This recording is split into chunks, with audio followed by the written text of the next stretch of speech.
Vidéo. Donc ici nous allons vous parler du mode champ. Donc nous avons en premièrement le mode d'enregistrement. Donc ici vous allez colorier même sans travailler. Donc c'est-à-dire qu'il va vous mettre un coloriage jaune même quand vous n'êtes pas en autoguidage. Celui-ci ne colorie pas quand vous n'êtes pas en autoguidage. C'est le mode le plus souvent utilisé. Ici, vous avez l'enregistrement automatique avec le capteur de levage. Donc, c'est-à-dire que votre capteur d'angle peut servir de capteur de levage, de détection de levage en fait d'une machine. Donc, dans les champs, voilà, je ne vais pas vous expliquer création d'un champ. Ça, vous savez tous comment faire. Il n'y a rien de compliqué avec les clients, etc. Vous voyez qu'ici, il met une liste de champs par position qui est ici. Vous savez mettre par date de création, donc les plus nouvelles aux plus âgées. Et alors, le plus pratique est évidemment par position. Donc ici, vous voyez, il a été créé à 165 mètres, donc je suis au bord du champ. Voilà, j'en ai encore un qui est plus proche. Voilà, ici à 154 mètres. Mais ici, je suis au bord de celui-ci. Donc, pour tout ce qui est champ, vous avez les limites ici en haut. Souvent, il n'y en a qu'une qui est marquée par B1. Une deuxième, c'est B2, B3, etc. Alors, dans ces limites ici, vous avez une possibilité de modification. C'est-à-dire, vous allez ici dessus. Vous pouvez, à l'intérieur de cette limite, mettre par exemple, ici, nous pulvérisons en 33 mètres. Je mets une limite à 16 mètres 50 à l'intérieur. Voilà. Il m'a dessiné une limite à l'intérieur. Je reviens sur ma page originale. Vous voyez, j'ai fait une petite erreur, c'est que ma limite n'est pas sélectionnée. Je la sélectionne. Donc avec le petit V, je reviens sur ma page. Voilà, donc ici j'ai mon champ avec une limite tout autour qui est à 16 mètres 50. Pour l'enlever, vous faites exactement la même chose dans l'autre sens. Menu, champ, champ, limite. Vous faites désélectionner, sinon vous ne savez pas la modifier. Modifier. Je remets ma limite à 0. Intérieur. Voilà, tout simplement. J'ai enlevé ma limite intérieure. Je peux la resélectionner tout de suite. Voilà, je la revalide. Ensuite, vous avez vos lignes. Ici, vous voyez, il y a déjà un paquet de lignes. Vous avez vos lignes tournières, vos lignes de combinaison, vos lignes AB. Ici, c'est un carré, donc je n'ai pas de courbe dedans, mais ça revient au même. Ensuite, vous avez les tâches. Donc, les tâches par date, avec le coloriage. Vous avez, donc ici, un petit peu toutes les tâches que j'ai déjà faites. Vous pouvez tout simplement, facilement les supprimer, en sachant que quand vous revenez sur un champ, si vous ne supprimez pas la tâche, ou du moins enlevez le coloriage, vous devez créer une nouvelle tâche à chaque fois. Sinon, vous allez vous retrouver avec un coloriage qui reste tout le temps actif. Alors, pour cela, je vais tout de suite passer dans le menu aperçu général. Une petite astuce. Ici, vous avez une gomme. Vous appuyez dessus. Voilà, le coloriage. Mais ici, il avait déjà été effacé. Je n'ai pas sur une nouvelle tâche.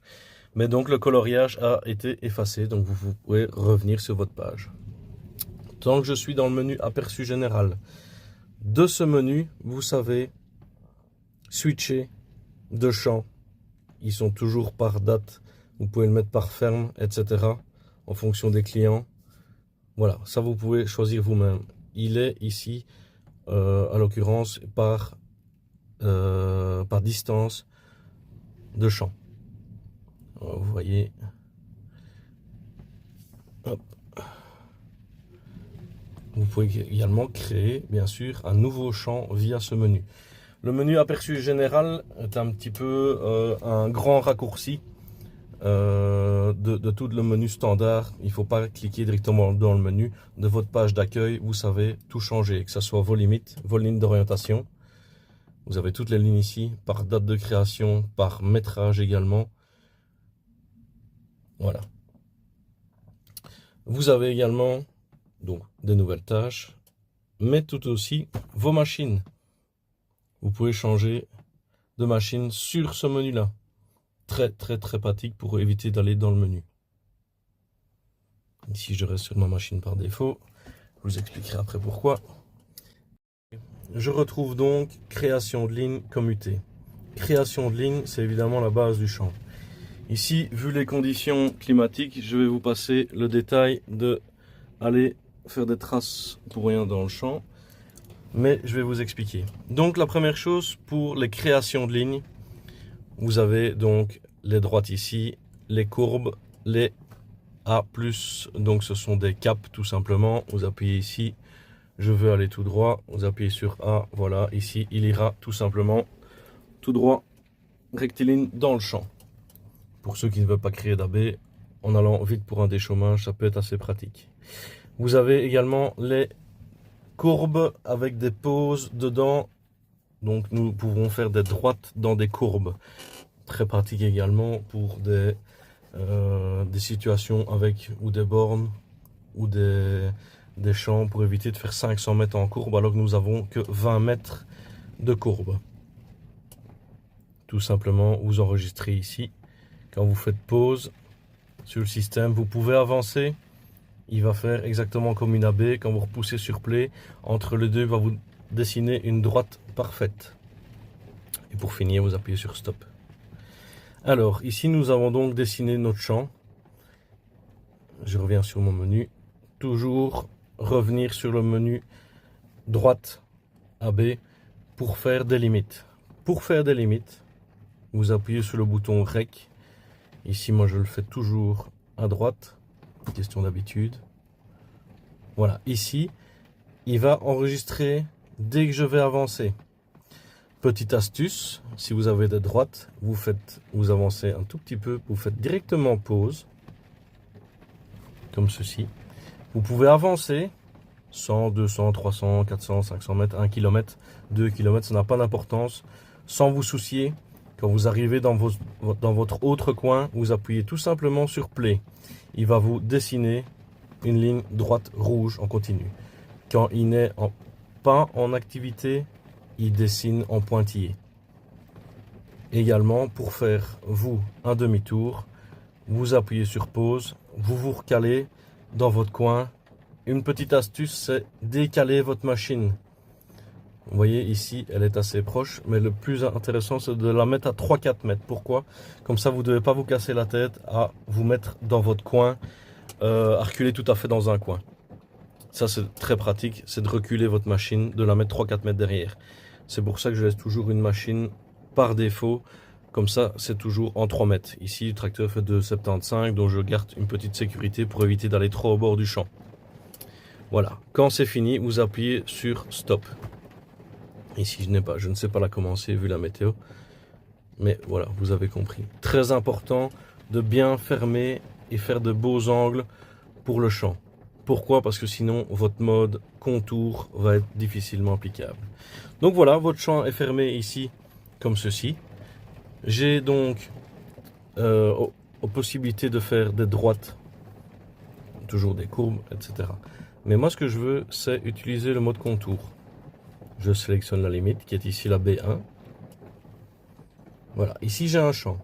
De base, qu'est-ce qu'il me fait? Il me fait un contour en 3 mètres, en arrondi, sans prendre en cause mes angles qui sont, ouais, ici c'est quasiment un carré parfait, qui sont donc des angles droits. Pour cela, je vais tout simplement sur le menu ici à droite, qui est menu ligne. Ici la distance de sécurité, j'avais laissé 20 cm pour faire les traces de pulvérisateur. Mais si vous voulez vraiment être au bord, vous mettez tout simplement à 0. Ensuite, je sélectionne les côtés des limites. Et avec votre doigt, vous allez sélectionner tout simplement une ligne. Donc ça, c'est ma ligne 1. Je repousse. J'ai raté. Très important de bien s'appliquer et bien aller dans les coins. Ça, c'est ma ligne 2.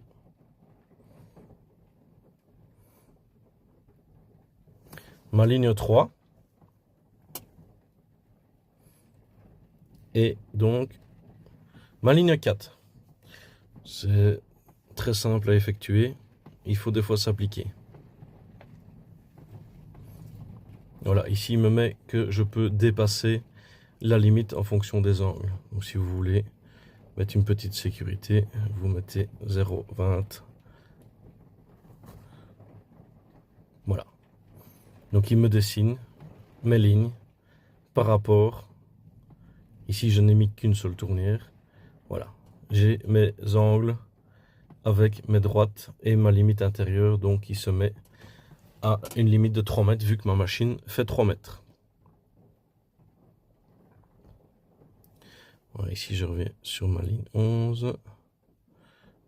Voilà, cette ligne-ci par exemple, voilà, vous voyez, il y en a 3 de fait. Vous pouvez en créer plusieurs, ça c'est comme vous voulez. Voilà, 8. C'est tous des contours que j'ai créés. Alors voilà, ici, il y en a par exemple 6. Donc pour un pulvérisateur de 33 mètres, je fais 6 plaines de fourrière pour se retrouver. Voilà, chaque fois que vous allez prendre un angle de 45 degrés, donc vous voyez ici, il me sélectionne ma ligne qui est ici sur la gauche le long du champ. Si je mets un angle un petit peu plus prononcé vers la droite, il va me sélectionner tout simplement mes lignes à ma droite. Ici, je suis vraiment entre les deux. Donc, je vais tourner un tout petit peu, il va me sélectionner. Ça se fait automatiquement, que vous preniez la ligne. Donc, n'oubliez pas, c'est 0, 1, 2, 3, 4, 5. Donc, ma 5e et ma 6e, vu que la 0 compte pour une. Ne jamais oublier cela. Également dans l'autre sens.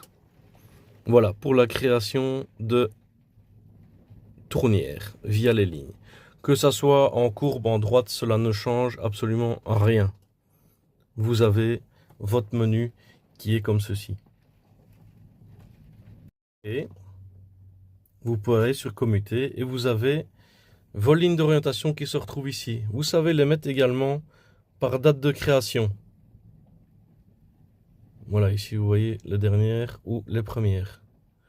On peut évidemment le mettre dans l'autre sens. Les premières, vous voyez, j'ai fait une tournière numéro 11. On peut évidemment renommer cela dans le menu champ. Pour cela, vous faites annuler, vous allez dans champ, vous allez sur ligne d'orientation et on va prendre une droite. Voilà, je sélectionne celle-ci, je vais tout simplement sur modifier.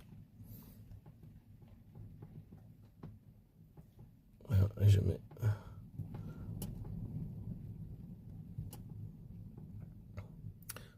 voilà, ma ligne est tout de suite renommée.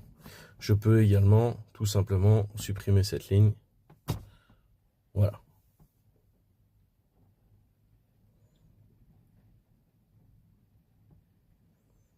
Autre chose, très facilement, vous allez dans votre menu création de ligne, donc juste ici au milieu de l'écran, vous appuyez sur le petit crayon ici. Vous voyez la ligne 5 que j'avais supprimée, ce sera la première. Vous appuyez sur test. Nommage de vos lignes. Donc vous allez sur création de ligne. Vous allez sur la petite flèche, le petit crayon, pardon, ici au-dessus. Voilà, vous voyez la ligne 5 que j'ai supprimée tantôt se remet. Ici, je mets une ligne test. La ligne que je vais créer suivante s'appellera test. Donc avant de créer la ligne, vous savez déjà la renommer. Plutôt que de devoir retourner chaque fois dans votre menu champ, aller dans ligne d'orientation et changer chaque fois les lignes ou les supprimer. Ici, vous savez les avoir directement sur, en mettant leur nom correct. Très, très pratique pour éviter les erreurs et se dire, bah, tiens, je ne sais plus comment je les renommer.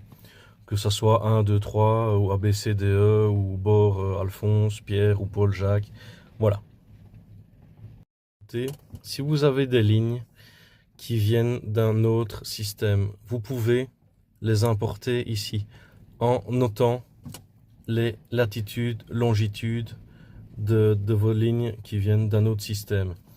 Donc vous savez retrouver et également garder vos lignes. Je ne sais malheureusement pas encore les importer, mais si vous voulez par exemple créer un champ via des anciennes lignes, vous suffit tout simplement d'aller dans votre autre système, regarder la latitude, longitude de chaque ligne. Ici toujours évidemment en droite, puisqu'il ne connaît pas les points, mais vos droites, vous savez déjà les importer d'un autre système.